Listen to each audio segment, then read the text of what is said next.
Hello my dear student, कैसे हैं आप लोग। तो एग्ज़ाम बहुत ज़्यादा नज़दीक है। कौन सा एग्ज़ाम? बोर्ड एग्ज़ाम, जिसकी तैयारी में आप जी जान से लगी हुई है।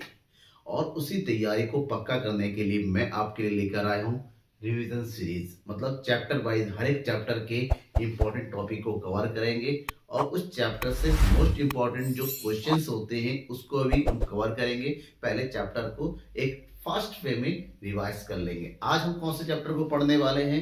आज जो हम चैप्टर पढ़ने वाले वो है समष्टि अर्थशास्त्र का पहला चैप्टर, समष्टि अर्थशास्त्र का परिचय यानी कि इंट्रोडक्शन। ठीक है ना। और इस चैप्टर के लास्ट में आपको इस चैप्टर से रिलेटेड सबसे ज्यादा इंपॉर्टेंट क्वेश्चन जो आपके एग्जाम में आ सकते हैं, शॉर्ट में हो या लॉन्ग में, वो आपको मैं बताऊंगा। लास्ट तक बने रहना होगा। ठीक है। आपको पता ही है मैं हूं Nakul sir, Hindi medium student का बेस्ट स्टूडेंट्स के लिए बेस्ट चैनल है मेरा। ज्यादा से ज्यादा शेयर कीजिएगा अपने दोस्तों के बीच में इस चैप्टर के रिवीजन को। ठीक है, ताकि वो भी अपने एग्जामिनेशन की कंप्लीट प्रिपरेशन कर सके। क्यों? क्योंकि इस आज की इस सीरीज को, आज के इस वीडियो को देखने के बाद आपको कोई भी डाउट, वो मेरे ख्याल से तो नहीं रहना चाहिए, उसके बाद भी रहता है तो आप क्लियरली मुझसे पूछ सकते हैं। ठीक है। देखिए, समष्टि अर्थशास्त्र का परिचय। वैसे इस चैप्टर से लॉन्ग क्वेश्चन कम आता है, शॉर्ट क्वेश्चन ज्यादा पूछे जाते हैं। ठीक है ना। चाहे एमसीक्यूज हो, ये 1 मार्क्स में हो, 2 मार्क्स में हो, एज पर योर बोर्ड। ठीक है ना। तो क्योंकि एमसीक्यूज तो हर बोर्ड में आता है, उसमें कोई दिक्कत नहीं है। और 1 मार्क्स 2 मार्क्स के क्वेश्चन भी आते हैं। मेन क्वेश्चन आता है शॉर्ट टाइप के क्वेश्चन। अब कौन कौन से क्वेश्चन उसकी बात करेंगे, पहले एक बार कंप्लीटली रिवाइज करते हैं चैप्टर में एक्चुअली है क्या। सबसे पहले इस चैप्टर में आप जो पढ़ने वाले हैं, जो टॉपिक आता है जो एग्जाम में, वो है समष्टि अर्थशास्त्र का अर्थ या समष्टि अर्थशास्त्र किसे कहते हैं। समष्टि अर्थशास्त्र का अर्थ। ठीक है। Meaning of macro economy. समष्टि अर्थशास्त्र का मतलब आपको पता है, इंग्लिश की किससे बना है? मैक्रो बना है। और मैक्रो बना है मैक्रोज नामक ग्रीक वर्ड, जिसका मतलब क्या होता है? इसका मतलब होता है विशाल या फिर लार्ज, बहुत बड़ा। मतलब यूं कहें कि समष्टि अर्थशास्त्र क्या है। समष्टि अर्थशास्त्र का बेसिक मीनिंग में, जब तक डीप मत जाए तो बेसिक मीनिंग की अगर हम बात करते हैं तो समष्टि अर्थशास्त्र का मतलब क्या होता है? ये अर्थशास्त्र का एक भाग है। ये क्या है? अर्थशास्त्र की एक शाखा है। एक अर्थशास्त्र की एक ऐसी शाखा है जिसके अंतर्गत अर्थव्यवस्था की बृहद समस्याओं का यहां पे यूं कहें संपूर्ण समस्याओं का अध्ययन किया जाता है। ठीक है। तो लिखने में क्या लिख सकते हैं कि समष्टि अर्थशास्त्र की वह शाखा है जिसके अंतर्गत संपूर्ण अर्थव्यवस्था का की बृहद समस्याओं का, ये संपूर्ण समस्याओं का अध्ययन किया जाता है। अगर इसका मैं एग्जांपल की बात करें, फॉर एग्जांपल हम बात करते हैं राष्ट्रीय आय। अब राष्ट्रीय आय क्या है? आपको पता है राष्ट्र क्या है। और राष्ट्र क्या है? राष्ट्र तो कोई इंसान है नहीं। राष्ट्र में रहने वाले लोगों से मिलकर बना है, यानी कि सभी लोगों की आय को अगर मिला देते हैं तो बनता है राष्ट्रीय आय। ऐसे पूरे देश के प्रत्येक नागरिकों की आय इसमें जुड़ा रहता है, इसलिए समष्टि अर्थशास्त्र के अंतर्गत पढ़ा जाता है। फॉर एग्जाम्पल हम बात करते हैं विदेशी विनिमय की। और विदेशी विनिमय क्या होता है? विदेशी विनिमय का मतलब होता है जब एक देश दूसरे देश के साथ जो है क्या करता है, लेन देन करता है, जिसको बोलते हैं आयात निर्यात करता है, तो उससे रिलेटेड पैसों का भुगतान करना होता है। तो जिस दर पर होता है उसको मतलब विदेशी विनिमय दर कहते हैं। और ये एक देश का दूसरे देश के साथ व्यक्तिगत नहीं होता है, देश का देश के साथ होता है। एक देश की मुद्रा का दूसरे देश की मुद्रा के साथ होता है। ऐसे में ये संपूर्ण अर्थव्यवस्था की बात करता है, जहां पर संपूर्ण अर्थव्यवस्था ये पूरा देश से जुड़ा हुआ बातें होती हैं। ठीक है ना। मतलब जिसमें पूरा देश इंक्लूड होता है, इसमें देश का हर एक नागरिक इंक्लूड होता है। तो ऐसी समस्या का जहां पर अध्ययन किया जाता है उसे हम बोलते हैं समष्टि अर्थशास्त्र। समझ में आ गया? कोई डाउट नहीं है। दूसरा जो क्वेश्चन इसमें फंसता है, बेसिकली ये क्वेश्चन तो व्यष्टि अर्थशास्त्र पढ़ेंगे तब भी आप पढ़ेंगे कि समष्टि अर्थशास्त्र में और व्यष्टि अर्थशास्त्र में क्या होता है, अंतर बताइए। दोनों में विशेष अंतर क्या है? अगर हम समष्टि और व्यष्टि के बीच में अंतर की बात करें तो कुछ पॉइंट्स होते हैं आपके दिमाग में, वो बैठा होना चाहिए कि कौन कौन से ऐसे पॉइंट है जिसको पढ़ के हम इजीली इसके अंतर को लिख सकते हैं। पॉइंट नंबर 1 कि आप समष्टि और व्यष्टि के अर्थ को लिखिए। व्यष्टि अर्थशास्त्र वह अर्थशास्त्र है जिसके अंतर्गत अर्थव्यवस्था की व्यक्तिगत समस्या का अध्ययन किया जाता है, जबकि समष्टि अर्थशास्त्र वह अर्थशास्त्र है जिसके अंतर्गत संपूर्ण अर्थव्यवस्था की समस्याओं का अध्ययन किया जाता है। नंबर 1। नंबर 2, व्यष्टि अर्थशास्त्र के अंतर्गत अर्थव्यवस्था की सूक्ष्मतम चरों का अध्ययन किया जाता है, छोटी छोटी व्यक्तिगत चरों का अध्ययन किया जाता है, जबकि समष्टि अर्थशास्त्र के अंतर्गत सामूहिक चरों का अध्ययन किया जाता है। पॉइंट नंबर 3, व्यष्टि अर्थशास्त्र की जो अध्ययन की प्रमुख उपकरण होते हैं वो है मांग और पूर्ति, जबकि समष्टि अर्थशास्त्र के अध्ययन की प्रमुख उपकरण है कुल मांग और कुल पूर्ति, जिसको हम एग्रीगेट डिमांड या फिर सामूहिक मांग, एग्रीगेट सप्लाई या फिर सामूहिक पूर्ति भी कहते हैं।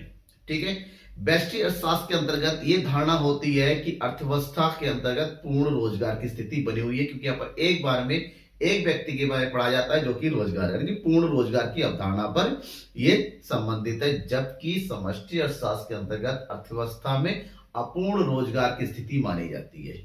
पॉइंट नंबर 5, व्यष्टि अर्थशास्त्र जो है कीमत निर्धारण से जुड़ा हुआ है।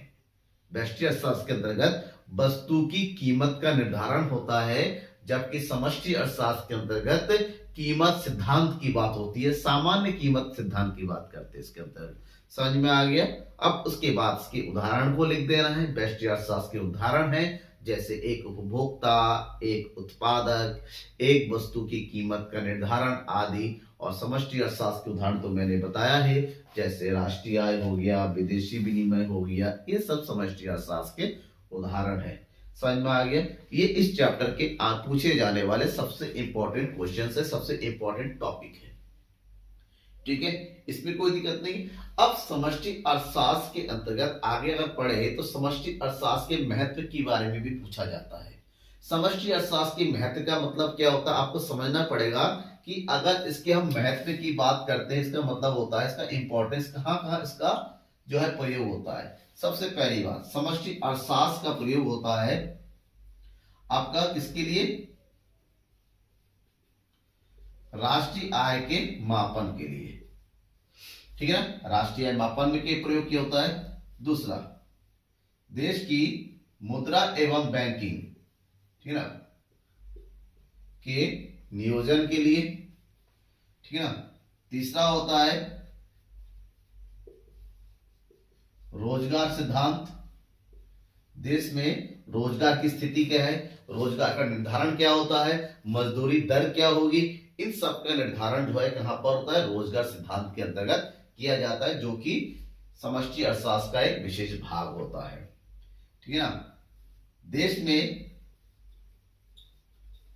विदेशी विनिमय दर का निर्धारण कैसे होता है, वो भी समष्टि अर्थशास्त्र का एक प्रमुख भाग होता है। तो महत्व मतलब ये होता है कि संपूर्ण अर्थव्यवस्था में के अध्ययन के लिए समष्टि अर्थशास्त्र का अध्ययन करना जरूरी होता है। तो इसके महत्व के अंतर्गत हम कुछ पॉइंट को हम लिख सकते हैं। ठीक है, यहाँ तक हो इसकी बात। अब समष्टि अर्थशास्त्र में जो उसके बाद जो एग्जाम में क्वेश्चन आते हैं, शॉर्ट क्वेश्चन, वो क्या होते हैं? वो है समष्टि अर्थशास्त्र के प्रमुख चर, वेरिएबल्स। कौन कौन से इसके चर इसके अंतर्गत पढ़े जाते हैं? तो समष्टि अर्थशास्त्र के अगर चरों की अगर बात करते हैं, सबसे पहले इसमें होता है वस्तुएं, जिसको हम बोलते हैं गुड्स। वस्तु के बारे में पूछा जाता है। अगर हम वस्तुओं की बात करते हैं तो वस्तुओं के बेसिकली दो कैटेगरी में बांटा जाता है। There are two types of goods. ठीक है ना। एक होता है उपभोक्ता वस्तुएं और दूसरी होती है उत्पादक वस्तुएं।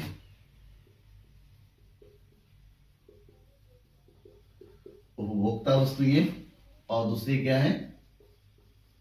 उत्पादक वस्तुएं। ठीक है ना। इसको इंग्लिश में बोलते हैं कंज्यूमर गुड्स और इसको बोलते हैं इंग्लिश में प्रोड्यूसर गुड्स। अगर हम उपभोक्ता वस्तु की बात करते हैं, वे वस्तुएं जो कि उपभोक्ता के द्वारा सीधे उपभोग कर लिया जाता है, उसे उपभोक्ता वस्तुएं कहते हैं। और उत्पादक वस्तुएं वे वस्तुएं होती हैं जिसका उपभोग उत्पादकों के द्वारा किया जाता है, उत्पादन की क्रिया को संपन्न करने के लिए उसको उत्पादक वस्तुएं कहते हैं। ठीक है, इसका अर्थ एक लाइन में समझिए।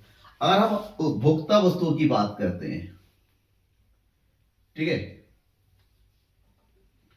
अगर हम उपभोक्ता वस्तु की बात करते हैं तो उपभोक्ता वस्तु के अंतर्गत हम इन वस्तुओं को कितनी कैटेगरी में बांट सकते हैं? 3 कैटेगरी में बांट सकते हैं।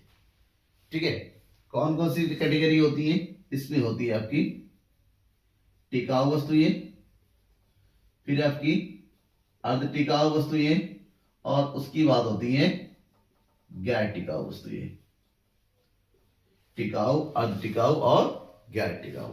ठीक है। अब टिकाऊ वस्तु क्या होती है? ऐसी वस्तुएं जिनका जो उपभोग का जो पीरियड होता है वो एक लंबे समय तक चलता रहता है।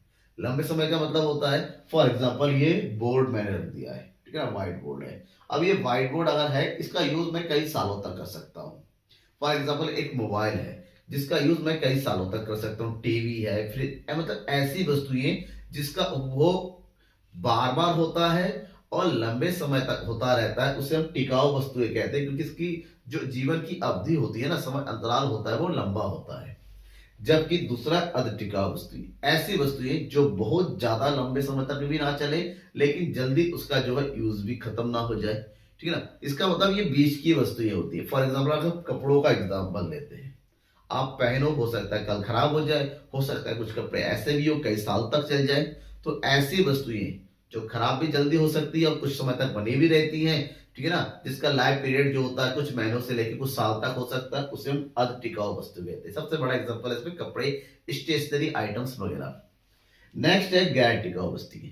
गैर टिकाऊ वस्तुएं ऐसे वस्तुएं होती है बेटा जिसका यूज उपभोक्ता तुरंत कर लेता है। खाने पीने का सामान होता है, दुकान में जाते हैं, परचेस कर लेते हैं, फाड़ लेते हैं, खा लेते हैं। सब्जियां होगी, फल हो गए, दूध के आइटम हो गए, मिठाइयां हो गई, ये सब जो है केवल गैर, क्योंकि लंबे समय तक उसको हम जो है बचाकर नहीं रख सकते। लंबे समय का मुश्किल से महीना भी नहीं रख सकते आप। तो ऐसे वस्तु को हम गैर टिकाऊ वस्तुएं कहते हैं।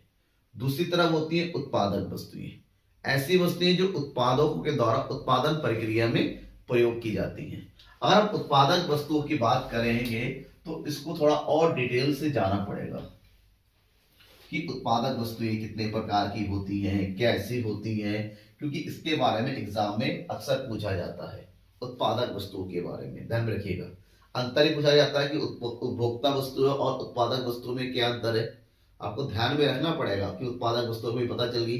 अब उत्पादक वस्तुओं के बारे में समझ लीजिए कि उत्पादक वस्तुओं की अगर बात करें, इसको इंग्लिश में बोलते हैं प्रोड्यूसर गुड्स। प्रोड्यूसर्स गुड्स, ठीक है, समझ में आ गई। अगर इसको हम क्लासिफाई करें तो इसको दो कैटेगरी में बांट सकते हैं उत्पादक वस्तु। एक होती है आपकी मध्यवर्ती वस्तुएं और दूसरी होती है पूंजीगत वस्तुएं, ठीक है ना। मध्यवर्ती वस्तुएं और पूंजीगत वस्तुएं। मध्यवर्ती वस्तुओं को समझिए। मध्यवर्ती वस्तुएं ऐसी वस्तु होती हैं जिसका प्रयोग जो है उत्पादन प्रक्रिया में अन्य वस्तुओं के उत्पादन के लिए किया जाता है। फॉर एग्जाम्पल अगर शुगर बनाना हो तो उसके लिए क्या चाहिए, गन्ना चाहिए। तो यहां पर गन्ना जो है मध्यवर्ती वस्तुएं है, ठीक है। मतलब अंतिम वस्तुओं के निर्माण के लिए जिस वस्तु का प्रयोग किया जाता है उस वस्तु को हम क्या बोलते हैं, मध्यवर्ती वस्तु बोलते हैं। इंग्लिश में बोलते हैं इसको इंटरमीडिएटरी गुड्स। जबकि पूंजीगत वस्तुएं कैसी होती हैं, एक तरह की पूंजीगत वस्तुएं कैसी वस्तुएं होती हैं, अगर हम बात करें टिकाऊ वस्तु होती है, क्योंकि इसका उपयोग लंबे समय तक चलता रहता है। मध्यवर्ती उसका उपयोग तुरंत हो जाता है क्योंकि दूसरी वस्तु का निर्माण किया जाता है, राइट। अगर आप पूंजीगत वस्तुओं की बात करें कि एक ऐसी वस्तु जिस वस्तु को बनाने के लिए बहुत ज्यादा मात्रा में पूंजी की जरूरत होती है और जिसका समय अंतराल एक लंबी अवधि तक चलता रहता है, ऐसी वस्तु का पूंजीगत वस्तु कहते हैं। फॉर एग्जाम्पल मशीन हो गई, ठीक है ना, भूमि है, कार है, ट्रक है, इसके सहायता से उत्पादन प्रक्रिया को संपन्न किया जाता है। इसके द्वारा उत्पादन किया जाता है क्योंकि प्रयोग यही होता है। लेकिन गन्ने के से डायरेक्ट आप हाथ से तो बनाएंगे नहीं, गन्ने से जूस निकालने के लिए फिर मिक्स वगैरह करने के लिए आपको किसकी जरूरत पड़ेगी, मशीन की जरूरत पड़ेगी। तो मशीन हो गई पूंजीगत वस्तु है जिसकी सहायता से उत्पादन प्रक्रिया को पूर्ण किया जाता है। और इन सब के बीच में एक पॉइंट तो रह ही गया, आपको समझना पड़ेगा, वो कौन सी क्या है, उसको हम बोलते हैं अंतिम वस्तुएं। अब अंतिम वस्तुओं को इंग्लिश में बोला जाता है फाइनल गुड्स। समझ में आ रहा है ना, क्योंकि सब सिंपल पॉइंट है और एग्जाम में अक्सर इसको शॉर्ट में पूछा जाता है। इसके बारे में डिफरेंसेस भी एग्जाम में अक्सर पूछे जाते हैं, ठीक है, आपको ध्यान में रखना होगा। अगर अंतिम वस्तुओं की बात करें कि अंतिम वस्तुएं कैसे, कौन सी वस्तुएं, अंतिम वस्तुएं वे वस्तुएं होती हैं जिसका प्रयोग उपभोक्ता के द्वारा, किसके द्वारा, उपभोक्ता के द्वारा, और ध्यान में रखिएगा ये उपभोक्ता एक उत्पादक भी हो सकता है, सरकार भी हो सकती है, ठीक है ना। तो उपभोक्ता के द्वारा अपने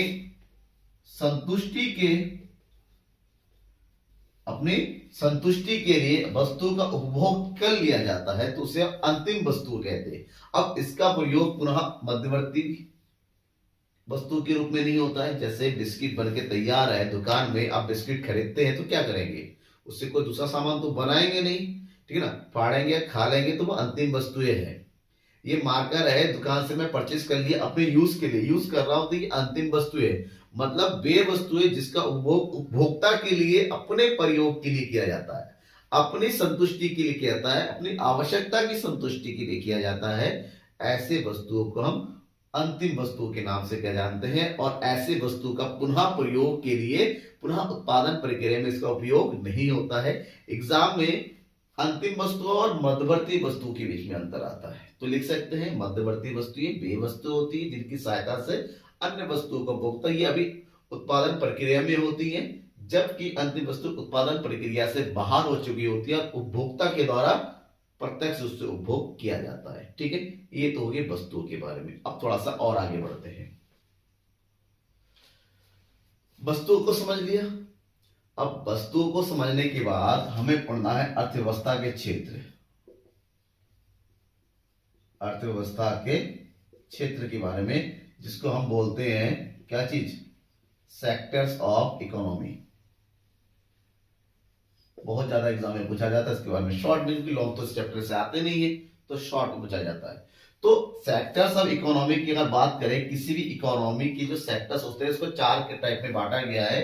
इसमें चार सेक्टर होते हैं, जिसको बोलते हैं, पहला होता है परिवार क्षेत्र, ठीक है ना, दूसरा होता है उत्पादक क्षेत्र, तीसरा क्या है,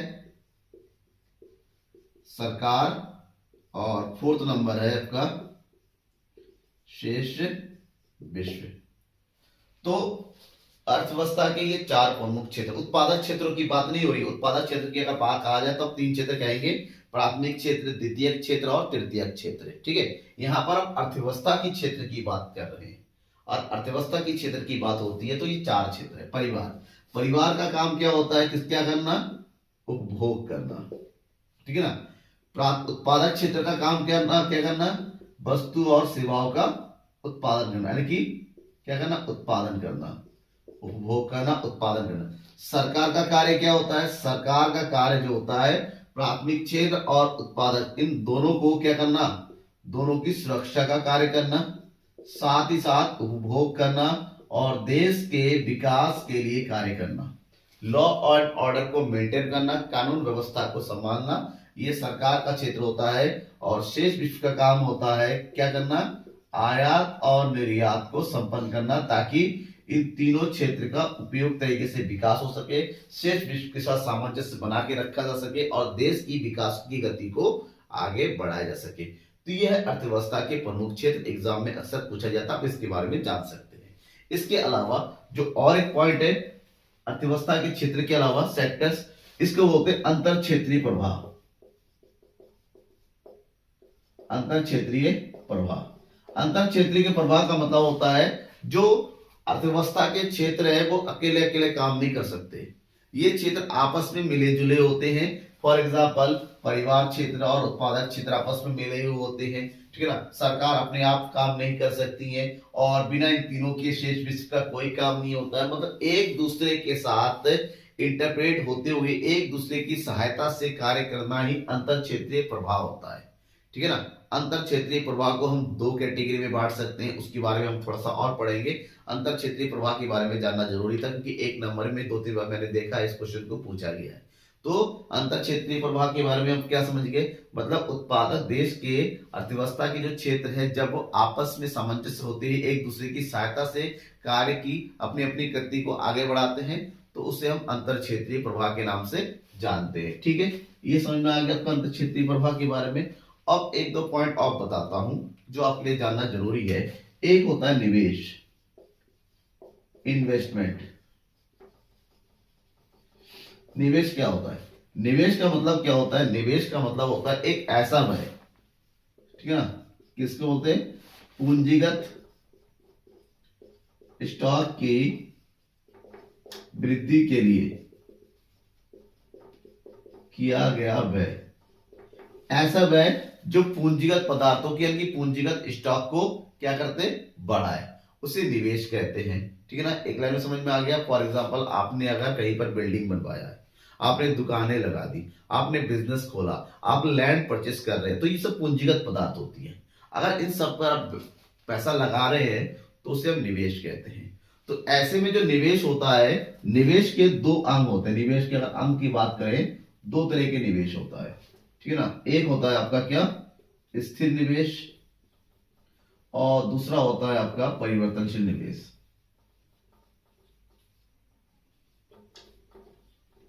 स्थिर निवेश वो निवेश होता है जो किस पर किया जाता है? स्थिर संपत्तियों के वृद्धि के लिए। स्थिर संपत्तियों की वृद्धि के लिए किया गया जो निवेश होता है उसे हम स्थिर निवेश के नाम से जानते हैं। दूसरी तरफ जो परिवर्तनशील निवेश होता है वो परिवर्तनशील साधनों की वृद्धि के लिए किया जाता है। और परिवर्तनशील साधन को हम क्या बोलते हैं? स्टॉक के नाम से जान सकते हैं। क्या बोलते हैं इसको? स्टॉक, ठीक है ना। इन्वेंट्री, इसको शॉर्ट दूसरा नाम जो है इन्वेंट्री के नाम से बोल सकते हैं, ठीक है ना। इसको शुद्ध हिंदी में बोलते हैं स्कंद। अब स्कंद तो आप क्या सोचेंगे कि क्या है, इसलिए इन्वेंट्री बोला जाता है, ठीक है।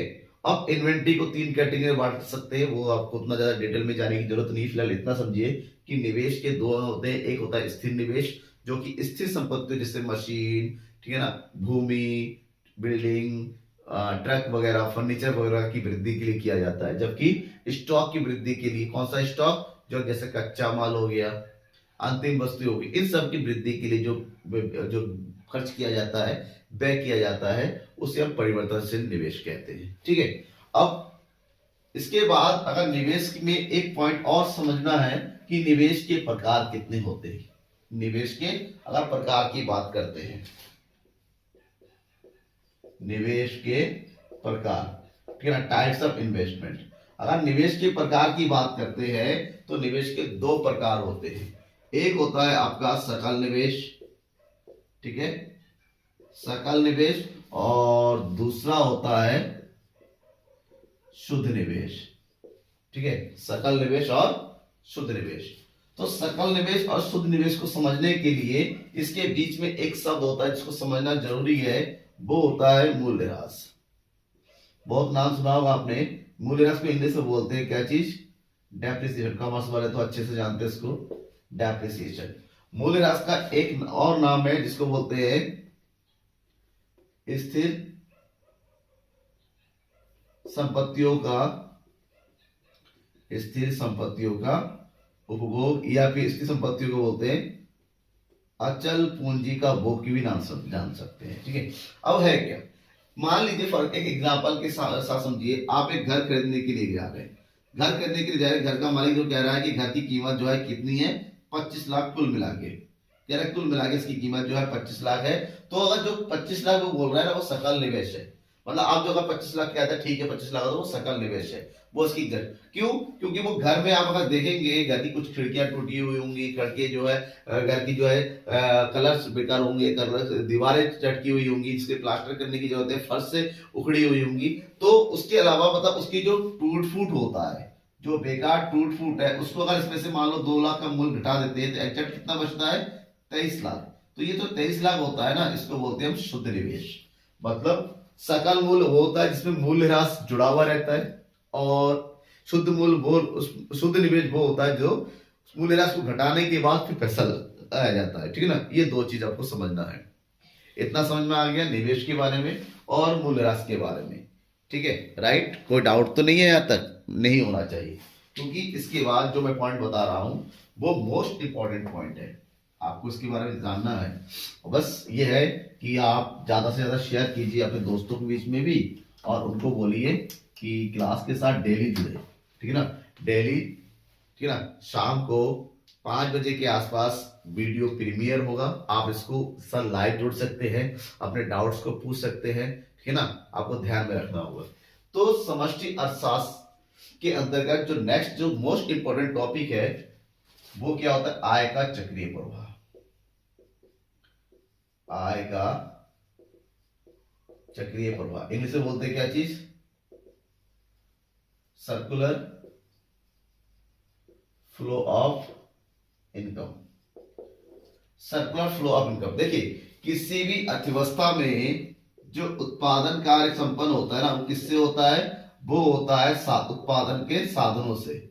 और उत्पादन के साधन जैसे कौन होता है, भूमि है, पूंजी है, श्रम है, साहसी है। और इस सब की पूर्ति कौन करता है, परिवार, यानी कि घरेलू क्षेत्र। यानी कि उत्पादन प्रक्रिया के लिए परिवार क्षेत्र से इन साधनों की जरूरत होती है। बदले में उत्पादक जो है परिवारों को इन साधनों के बदले में क्या देता है, साधन भुगतान करता है। क्या करता है, साधन भुगतान करता है, और ये उसकी आय को जन्म देती है, ठीक है ना। अब आय को जब जन्म देगी तो ये वापस क्या करेंगे, उस आय को क्या करेंगे, व्यय करेंगे किस पर, वस्तुओं और सेवाओं को खरीदने के लिए, और जिससे उनकी आवश्यकता की पूर्ति हो सके।